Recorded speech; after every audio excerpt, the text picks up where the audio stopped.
What if there were no police?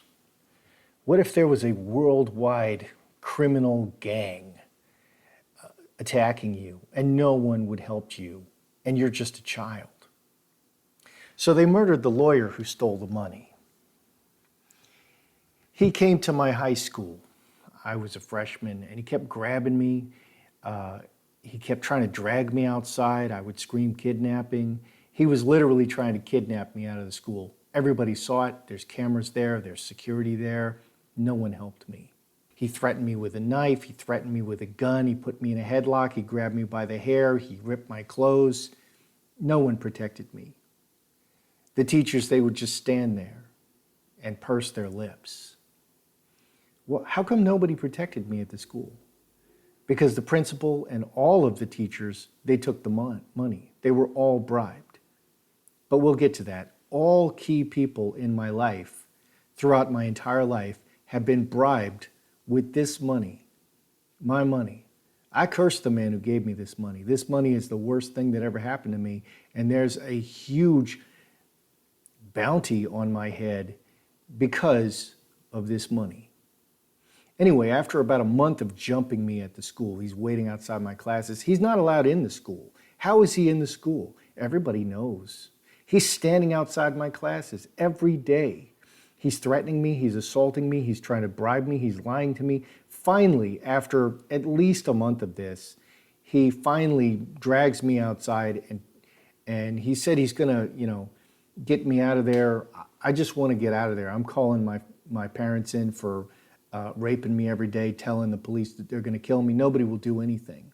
I'm on the meal program. I'm being prevented from, I never, ever, ever took a single bite of any meal. Why? Because LGBTQ Cop and Gigi Treson were there every day with guns, and anybody who tried to give me that food that was mine was arrested for felony sexual assault on me. Anyway, so he tricks me into signing the paper. And so I immediately tell my mother and father what happened.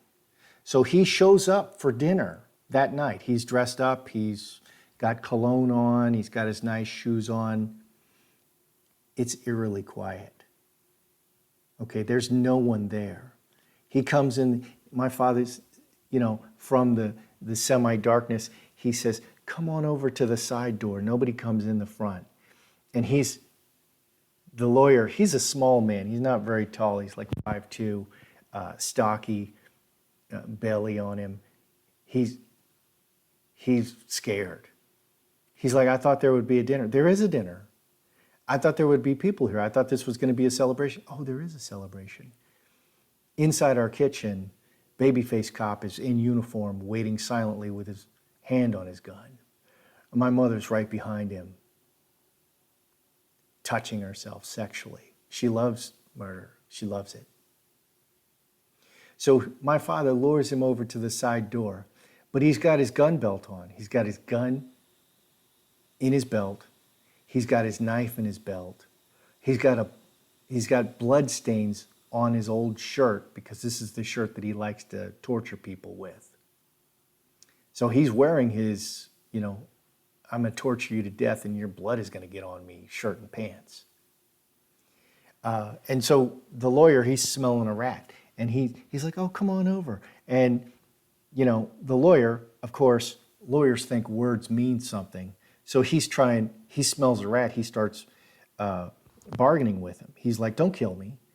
I did this for you. We're in this together. I've got a plane ticket. I'm flying out of here tomorrow. You'll never see me again. I'm not going to tell on you. We're both guilty. The only thing that we need to do is we need to kill this boy. I'll kill the boy for you right now. And my father smiles and he says, don't worry about that. We're going to take care of that. So he gets the man close enough and my father draws the gun and he points it at him. And then he grabs him with his other hand.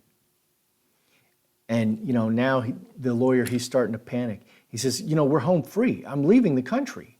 I have a plane ticket. You'll never see me again. Yeah, I'll kill the boy. I'll rape him in front of you. You want me to rape the boy? I'll kill the boy. And that's me. Because none of this works unless they kill me. They have to kill me. And they've been trying to kill me since I was a small boy, since I was given this money. I cursed this man who gave me this money. I could have had a good life. So they grab him, and he's like, but you said there'd be a party and a dinner, and you invited me to dinner. Oh, there is a dinner. It's a surprise. He says, where is it?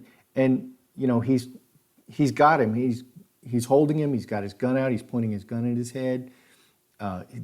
We got the dog out on him. The dog is behind, biting him a little bit. The dog bites. It's a very powerful thing to have a big, vicious dog if you're going to kill people. Okay, that dog helped kill a lot of people. So there's no escape for this man. And then there's Babyface Cop in the kitchen with his gun, and he pulls his gun out.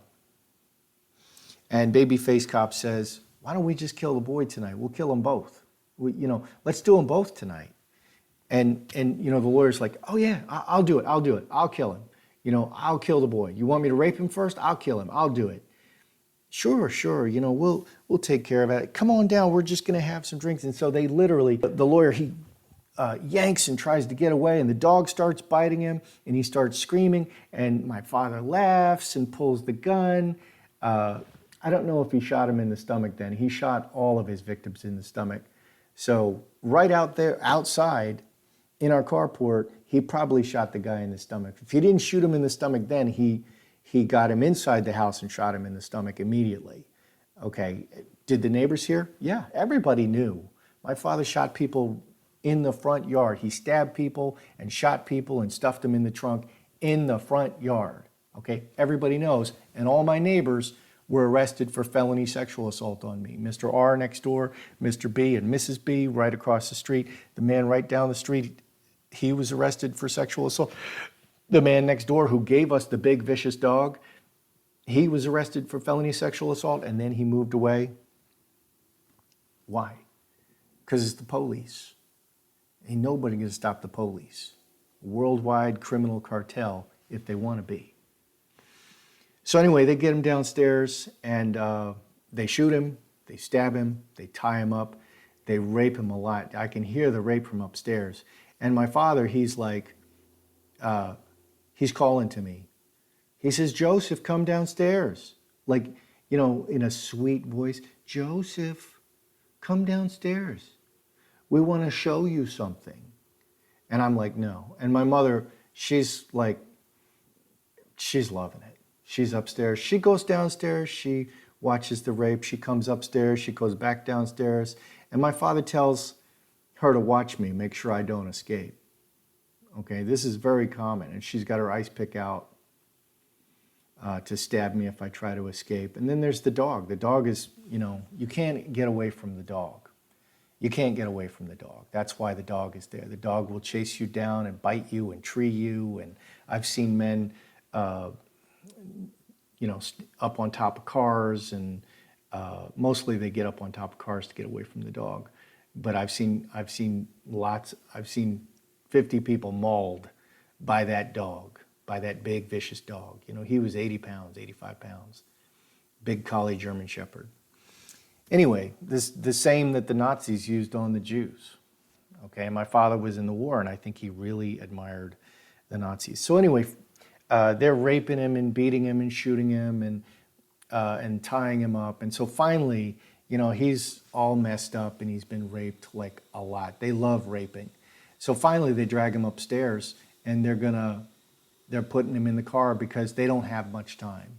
Usually they'll do this for 3 days. They'll starve him for 3 days, rape him constantly, 20, 40 times the first day. They get everybody involved. So all the rest of the cop gang is there. Strong cop, LGBTQ cop, Gigi Treson, my sister's there, everybody's there. And then they're dragging this guy outside. And at this point in the murder scheme, I think my sister was still pretending like, oh, I can't believe you're doing this. I don't want anything to do with this. But then later she's providing victims, at-risk children victims, to my father. And I'm a witness to this. And of course, she spent her life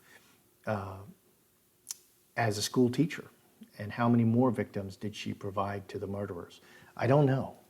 I don't know. And they won't investigate. Why? Because it's a worldwide criminal cartel. It's a worldwide gang.